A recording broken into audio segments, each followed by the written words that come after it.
चलो इधर आओ इधर आओ। ये क्या नाटक है तुम्हारा? क्या हो गया?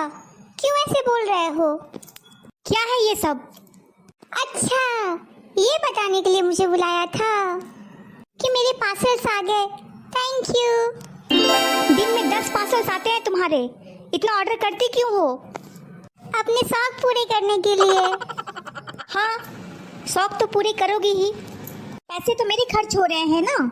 अच्छा एक बात बताओ, मैं घर का झाड़ू पोछा करती हूँ तो क्या तुमसे पैसे लेती हूँ? नहीं। तुम्हारे लिए खाना बनाती हूँ तो क्या तुमसे पैसे लेती हूँ? नहीं। घर का सारा काम मैं अकेले करती हूँ तो क्या मैं तुमसे पैसे लेती हूँ? नहीं। अगर इन सब कामों के लिए अगर तुम बाई रखते तो उसको पैसे देते ना? हाँ। तो समझ लो मैं उन्हीं पैसों से शॉपिंग कर रही हूँ।